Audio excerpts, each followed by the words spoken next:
Hi friends, வணக்கம். நம்ம இப்போ கோதுமை ரவையில் கிச்சடி பண்ண போகிறோம். வெஜிடபிள்ஸ்லாம் போட்டு சூப்பரான கிச்சடி பண்ணலாம் வாங்க.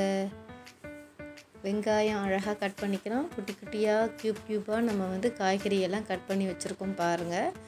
2 பச்சை மிளகா, குடமிளகா, கேரட், பீன்ஸ், என்னென்ன காய் வேணுமோ எல்லா காயும் போட்டு கட் பண்ணிக்கலாம். எண்ணெய் விட்டு அதில் நம்ம இந்த இதுக்கு தேவையான அளவுக்கு எல்லாமே விட்டு பட்டை, லவங்கம், கிராம்பு இது எல்லாமே விட்டுடுறோம். 2 போட்டால் போதும், அதிகமாக போட வேண்டாம். ஓகேவா? இது பிரியாணி மாதிரி கிடையாது, நம்ம ஒரு கிச்சடி மாதிரி பண்ண போகிறோம். அதனால் சோம்பு லைட்டாக போட்டால் அந்த டேஸ்ட்டு ரொம்பவே நல்லாயிருக்கும். ஓகேவா? இப்போ பாருங்கள், வெங்காயம் போட்டாச்சு. வெங்காயம் போட்டுட்டு நல்லா வதக்குறோம். வதக்கிட்டு இஞ்சி பூண்டு போடுறோம். இஞ்சி பூண்டு போட்டு நல்லாவே வதக்குறோம். வெங்காயம், இஞ்சி பூண்டு எல்லாமே நல்லாவே வதங்கிடுச்சு. ஆல்ரெடி நம்ம காய்கறியை கட் பண்ணி வச்சுருக்கோம் சூப்பராக. பச்சை பட்டாணி பார்த்திங்கன்னா நம்ம ஃப்ரீசரில் ஒரு வாட்டி சேவ் பண்ணி வச்சுருந்தோம். போன வீடியோவில் பார்த்திங்கன்னா தெரியும். அதுலேருந்து கொஞ்சமாக எடுத்து அப்படியே எடுத்து வச்சுருக்கேன். எவ்வளோ குளுக்குறோமோ அந்தளவுக்கு அந்த பாக்ஸ்லேருந்து வெளியில் வந்துடும். ஓகேவா? அப்புறம் தக்காளியும் போட்டு நல்லாவே வதக்குறோம்.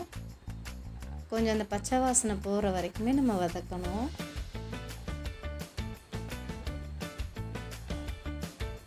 பாருங்கள், அந்த பட்டாணி காட்டுறேன் பாருங்கள். வெஜிடபிள்ஸ், பட்டாணி இது எல்லாமே நம்ம உள்ளே போடுறோம். குடமிளகா ரொம்ப நல்லதுப்பா உடம்புக்கு. எல்லாருமே குழந்தைங்களுக்கு சேர்த்துக்கோங்க. இந்த மாதிரி நல்லாவே எல்லா காய்கறியும் ஒன்றா போட்டு உள்ளேயே மிக்ஸ் பண்ணிவிடுவோம். அப்போ இஞ்சி பூண்டு, அந்த மசாலா, காரம் எல்லாமே காய்கறியில் சூப்பராக இறங்கி இருக்கும். காயும் ஒரு ஹாஃப் குக் ஆகிடும். ஒரு அரை அளவுக்கு குக் ஆனதுக்கப்புறம் நல்லாவே கொஞ்சம் வெந்திருக்கும். இதில் என்ன ஒன்றுனா, நான் எப்போ பண்ணாலும் சரி, கிச்சடியோ, ரவையோ, உப்புமா, ரவை உப்புமா, அப்புறம் பொங்கல் எது பண்ணாலுமே பாருங்கள், உப்பு லைட்டாக கொஞ்சமாக சேர்த்துக்கோங்க. காய்க்கு தேவையான அளவு சேர்த்தா போதும். போட்டு வதக்கிக்கோங்க. என்ன சொல்ல வந்தேன்னா, இந்த மாதிரி டிஷ் எது பண்ணாலும் நான் சுடு தண்ணி கெட்டிலில் வச்சுப்பேன். ஓகேவா? இப்போ தேவையான அளவு நம்ம உப்பு போடலாம். காய்கறிக்கு தேவையான அளவு உப்பு போடலாம். உப்பு போட்டுட்டு அப்புறம் தேவையான அளவு மசாலா இது எல்லாமே போட்டு கலந்து கொடுங்க. கலந்து விட்டிங்கன்னா காயில் எல்லாமே ஒட்டும். அந்த காயில் உப்பு, காரம் எல்லாமே சூப்பராக ஒட்டி இருக்கும். காயும் ஒரு அரை பதம் வெந்துடும். ரவையை கொஞ்சம் வறுத்துக்கோங்க. நெய்யில் வறுத்தா இன்னும் ரொம்ப அழகாக இருக்கும், நல்லா டேஸ்ட்டாக இருக்கும் பார்த்துக்கோங்க. ஆனால் நம்ம ஹெல்த்தி ஃபுட்டு ஆயிலெலாம் கொஞ்சம் அவாய்ட் பண்ணலாம் அப்படின்னு சொல்லிட்டு தான் சும்மா வெறுமனையே வறுத்துருக்கேன். வாசனை வர நல்லாவே வறுத்துட்டு அப்புறமா நம்ம அதை சேர்த்து திரும்பவும் காயில் நல்லாவே கலந்து கொடுக்கலாம். கலந்து கொடுத்துட்டு நான் சொன்னேன் இல்லையா, கெட்டிலில் எப்போவுமே எவ்வளோ தண்ணி வேணுமோ அவ்வளோ வச்சுடுவேன். அப்படி நல்லாவே கொதிக்கும்.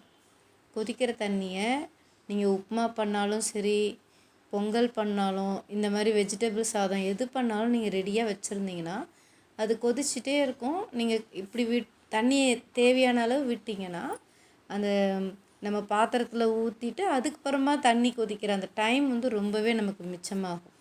எனக்கு இதெல்லாமே குயிக் சமையல் தான். டக்குன்னு நான் பண்ணிவிடுவேன். இதெல்லாமே தேவையான அளவு நெய் கொஞ்சமாக விட்டுக்கிட்டேன். ஆயில் ரொம்ப விடலை. நான் சும்மா வாசனைக்காக தான் நெய் விட்டுருக்கேன். கலந்து விட்டோன்னா கோதுமை ரவையிலையுமே அந்த உப்பு, காரம் எல்லாமே ஏறும். இப்போ பார்த்தீங்கன்னா கொதிக்கிற தண்ணியை தான் எடுத்துகிட்டு விடுறேன். கெட்டிலில் அப்படியே கொதிச்சுட்டு இருக்கும்போது கொண்டு இதில் விட்டதுனால உடனே கொதி வரும் பாருங்கள். தெரியுதா? தெரியுது பார்த்தீங்களா? அப்படியே உடனே அந்த சுடு தண்ணி விட்டு கொஞ்ச நேரத்துலேயே நல்லாவே பாயில் ஆக ஆரம்பிச்சிடும், கொதிக்க ஆரம்பிச்சிடும். அப்போ நம்ம குக்கிங் டைம் ரொம்ப ரொம்ப ரொம்ப சீக்கிரமாக ஆகிடும். தண்ணி கொதிக்கும், நம்ம காய்கறியை போட்டோமா, இப்போ குக்கரை மூடிட்டு ஒரு விசில் வச்சா போதும். நான் சட்னி இதுக்கு எடுத்திருக்கேன். அப்புறம் பாருங்கள், 5 நிமிஷத்தில் ரெடி ஆகிடுச்சு. அந்த தண்ணி கொதிக்கிற நேரங்கிறது ரொம்ப குயிக்கு. உள்ளே போட்டோமா, குக்கர் மூடினோமா, ஒரு விசில் வந்தால் எடுத்துடலாம்.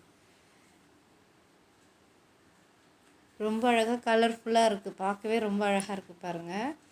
அப்படி ரொம்பவும் ஆயில் இல்லாமல் ஹெல்த்தி ஃபுட், எல்லா காய்கறியும் சேர்ந்தது. நம்ம ஒன்று சொன்னால் பசங்க ஒன்று பண்ணுவாங்க. அவங்களுக்கு சட்னி வேண்டாம், தயிர் தான் வச்சு சாப்பிடுவேன் அப்படிங்கிறாங்க. ஓகே, நமக்கு எப்படி பிடிக்குமோ அப்படி வச்சு சாப்பிட்லாம். பாய்.